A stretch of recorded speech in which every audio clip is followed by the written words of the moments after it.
Welcome to our deep dive into the world of nonverbal communication. We're diving into How to Read a Person Like a Book this time Oh yeah, a fascinating book. by Gerard the Nuremberg and Henry H. Calero. Yes. It's really about learning to understand that secret language we all speak. But most of us don't really understand it, the language of gestures and postures and all those little expressions that can tell us so much. It really is like having X-ray vision, seeing into people's true thoughts and feelings. No, totally. We've all heard that crossed arms means someone's closed off, right? Right. But this deep dive goes way beyond those simple interpretations. Yeah, the authors really emphasize this idea of gesture clusters, which are basically like groups of these nonverbal signals, all working together to give us a more complete message. They even compare gestures to words. Ah. You can't really form a sentence with just one word. It's the same with body language. So it's not about getting fixated on just one gesture, Yeah. but looking at the whole picture. Like if someone has their arms crossed, but they're leaning forward and nodding, maybe it's more about interest than defensiveness. Yeah, absolutely. It's all about context, looking for those patterns. And one of the most interesting things they talk about is incongruence. Oh. That's when someone's words and their body language don't quite match up. So like when your friend says, oh yeah, no, totally fine, about you going out with their ex, Uh-huh. but their jaw is clenched and they're like obsessively scrolling on their phone. Exactly. The words are saying one thing, but their body is screaming something completely different. And if you can spot those little inconsistencies, that's where things get really interesting. Oh, absolutely. Okay, so gesture clusters, incongruence, we got to keep those in mind. What are some of the specific signals we should be looking for? I know the book talks a lot about openness and defensiveness. Yes. What are some of the tells there? Well, one of the most basic signs of openness is surprisingly simple. Open hands. When someone's being sincere or wants to emphasize a point, they often instinctively open their palms. It's like they're saying, look, I have nothing to hide. It's that universal what can I do gesture. Palms up, shoulders shrugged. Yeah, exactly. It shows vulnerability and trust. Yeah. Now on the flip side, you have crossed arms. Right. Usually a defensive signal, like putting up a physical barrier. But what if someone's just cold? It's true. That's where context is so important. But they do point out some interesting variations even within that gesture. Like if someone unbuttons their coat or jacket while keeping their arms crossed, it could mean they're at least partially open to what you're saying. It's like they're loosening up, Yeah. literally and figuratively. Yeah. They also mention that women tend to hold their crossed arms lower on their body than men do. Yes, that's right. And then there's that leg over arm of chair pose, that casual laid back look. Seems harmless enough. Well, not always. Nuremberg and Calero call it getting a leg up. Yeah. And they suggest it can actually be a sign of dominance or disinterest or even hostility. Oh, wow. I always thought it just meant someone was relaxed. So much to learn. Okay, so it's all about those subtle variations in posture and how they fit into that whole gesture cluster. Exactly. So we've talked about openness and defensiveness. What about when someone's evaluating something?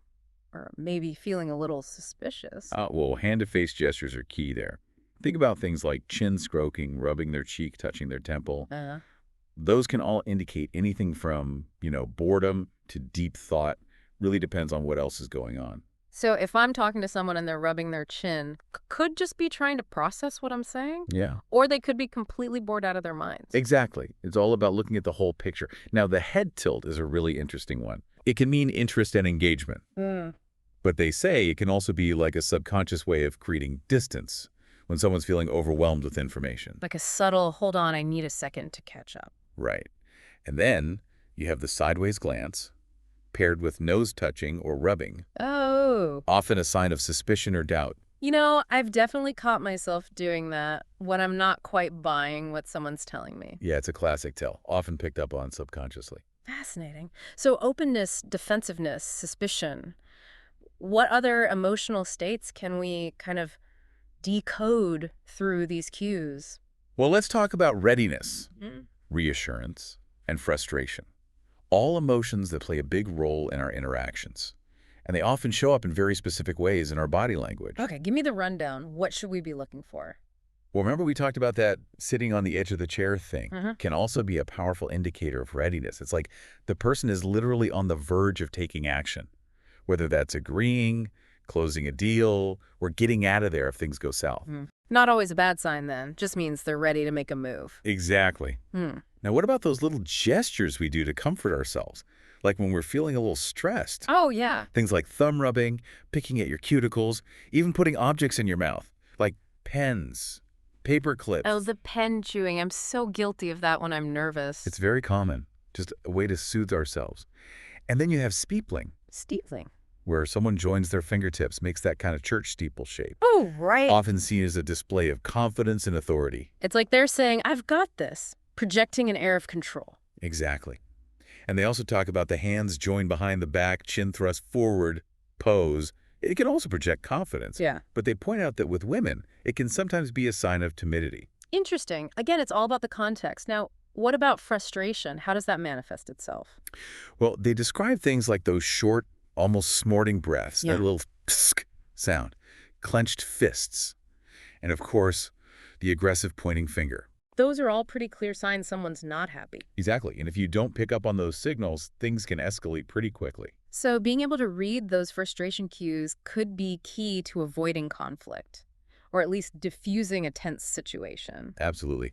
Now, let's go to the opposite end of the spectrum. Let's Yeah. talk about confidence. How does that show up in nonverbal communication? Okay, I'm all ears. What makes a truly confident person? What do they do?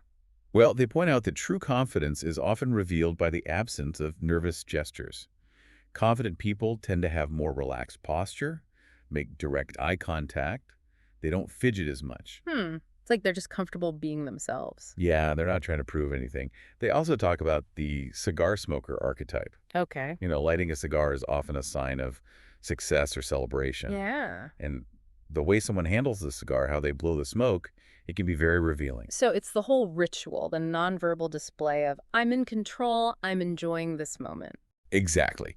And they contrast that with, remember all those nervous behaviors? The throat clearing, the sound, the way nervous cigarette smokers handle their cigarettes, putting it out when they're stressed, relighting when they're relaxed. It's like those little gestures betray their inner turmoil, even if they're trying to appear calm and collected on the outside. Exactly. Now, another one they talk about that I found really interesting, Yeah. locked ankles.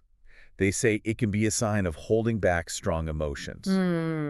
And they even point out that men and women tend to lock their ankles in different ways. Interesting, like your body's trying to hold you back. Yes. And then there's the gesture of restraining an arm or gripping the wrist, another way of suppressing strong emotions, maybe even aggression. Wow, we've covered a lot. Openness, defensiveness, suspicion, readiness, reassurance, frustration, confidence, nervousness. It's amazing how much our bodies are saying without us even realizing it. It really is. Yeah.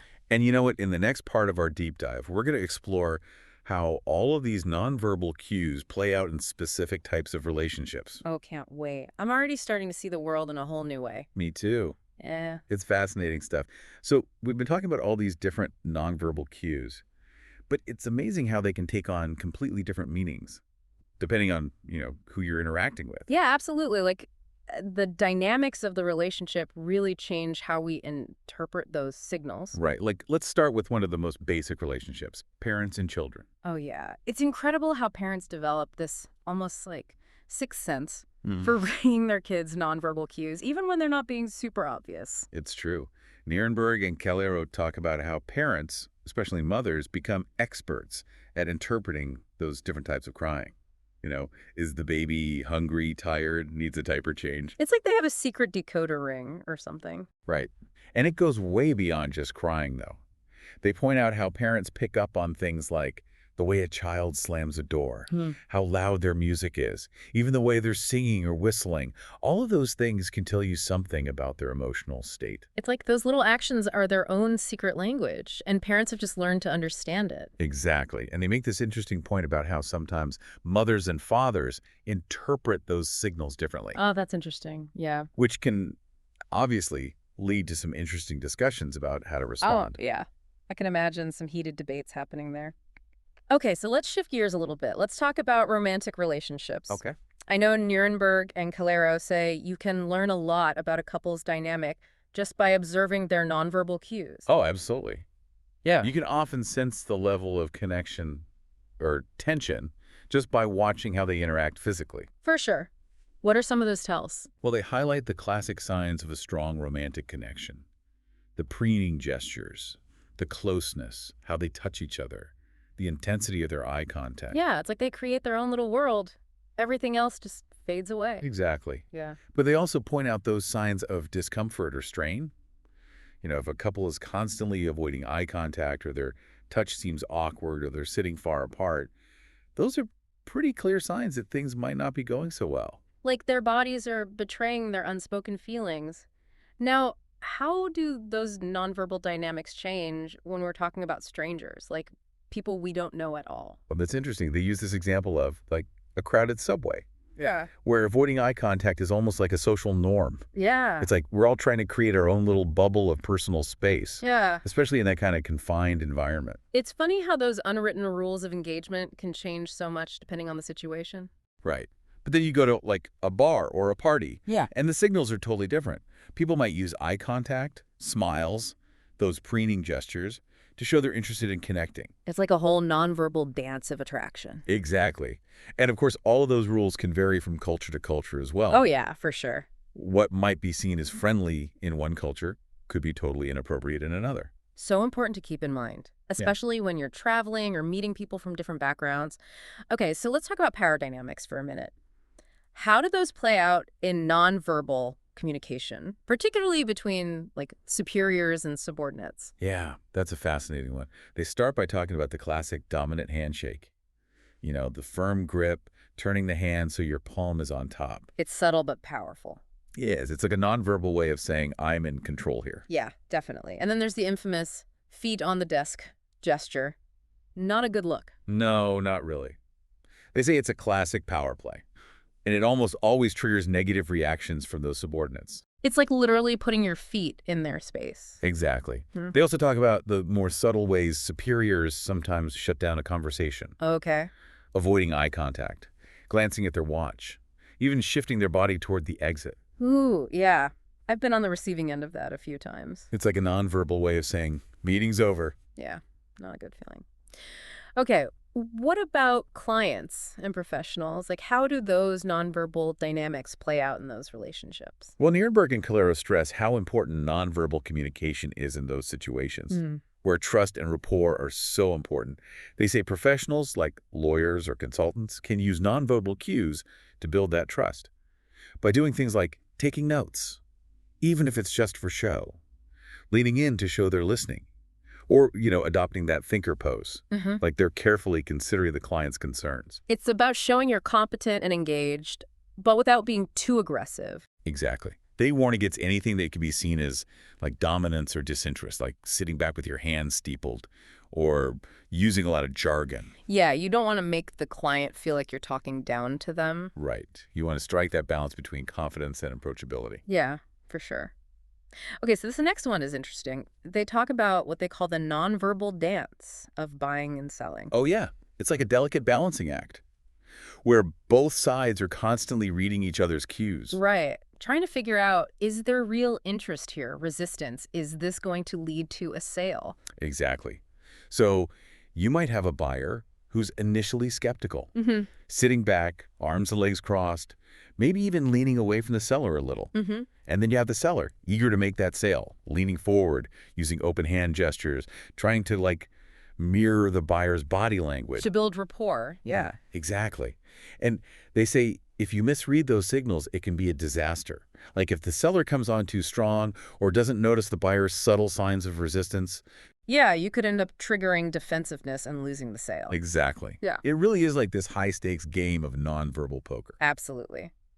Okay, so let's shift our focus now to a place where you might not expect nonverbal communication to be so important. Okay. The world of law and justice. The courtroom. Yes.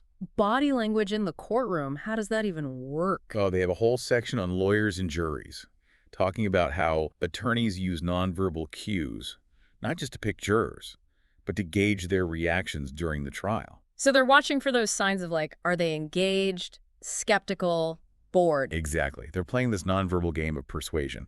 Trying to read the jury's minds, basically. Through their body language? In a sense, yeah.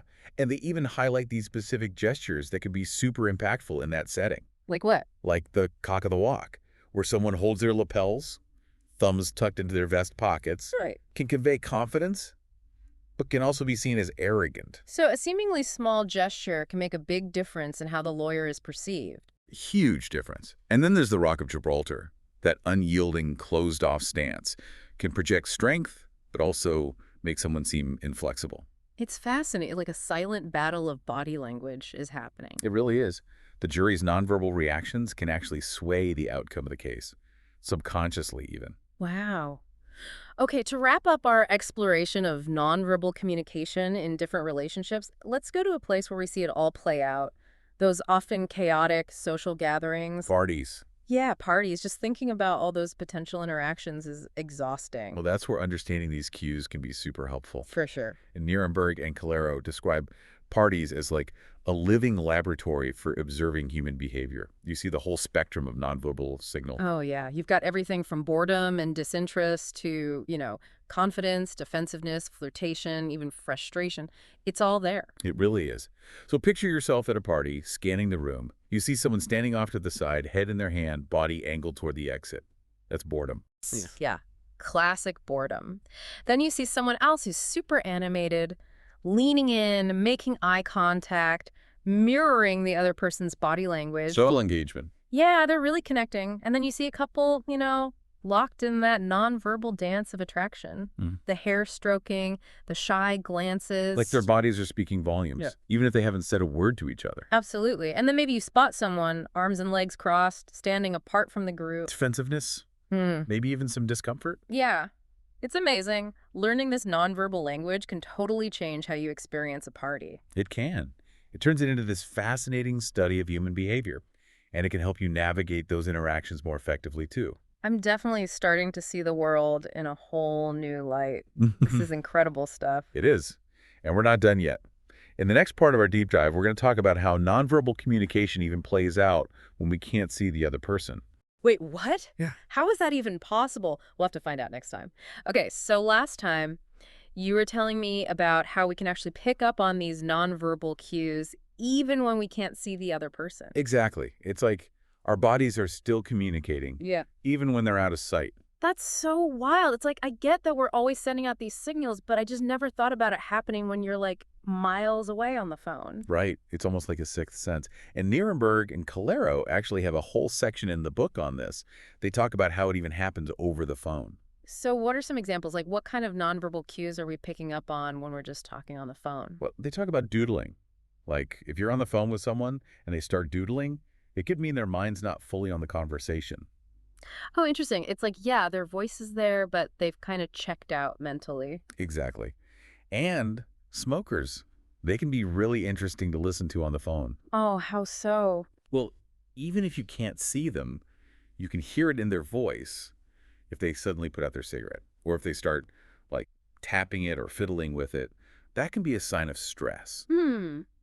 I never thought about that. It's like our bodies just can't help but betray our true feelings, even when we try to hide them. Right. It's like a secret language we're all speaking, Huh. whether we realize it or not. Ah. And it's not always about negative emotions either. They talk about how people will actually preen themselves on the phone, Yeah. smoothing their hair, adjusting their clothes. Wait, really? Why would they do that if the other person can't even see them? It's that subconscious desire to make a good impression, even when it doesn't seem logical. Like, we're programmed to want to present ourselves in the best possible light. It's fascinating how much is going on beneath the surface. Okay, so let's go back to the courtroom for a second. You were telling me earlier about how lawyers use nonverbal cues to pick juries. Can you elaborate on that a little? Yeah. It's amazing how much attention they pay to body language. They're looking for any little sign that might give them an advantage, like trying to figure out who might be more sympathetic to their side of the case. Wow, so it's almost like they're profiling the potential jurors based on their nonverbal cues, trying to read their minds in a way. In a sense, yeah. They're looking for those subtle signals that might reveal their biases or predispositions. And I imagine that continues throughout the trial, right? They're not just watching the jury during selection. Oh, absolutely. They're constantly observing them, looking for signs of engagement, boredom, skepticism. It's like they're playing this high-stakes game of nonverbal poker. Trying to anticipate the jury's reactions and adjust their strategy accordingly. Exactly. And, they talk about certain gestures that can be especially powerful in the courtroom, like the cock of the walk, remember? Oh, yeah. Where they hold their lapels, thumbs in the vest pockets. Right. It can be seen as confident, but also maybe a little arrogant. So even a tiny gesture can make a huge difference in how the lawyer is perceived. Huge. And then there's the Rock of Gibraltar, that really closed-off stance. Might project strength, but can also make someone seem inflexible. Wow, so much to think about. It really highlights how much nonverbal communication is happening all around us, all the time, whether we're aware of it or not. It really does. And it's not just about being a better observer. It's about understanding ourselves better, too. Hmm. What signals are we sending out? What are people picking up on that we might not even be aware of? That's such a good point. It's like this whole other layer of communication that we often overlook. Well, this has been an absolutely incredible deep dive. I feel like my mind has been completely blown wide open. I know. It really makes you see the world in a whole new way, doesn't it? It absolutely does. So, to our listeners, I challenge you to start paying attention to those nonverbal cues in your own life. Observe the people around you, see what you can discover, and think about what your own body language is saying, too. It's a fascinating journey of self-discovery, and we hope you've enjoyed joining us on this deep dive. Thanks for listening, everyone.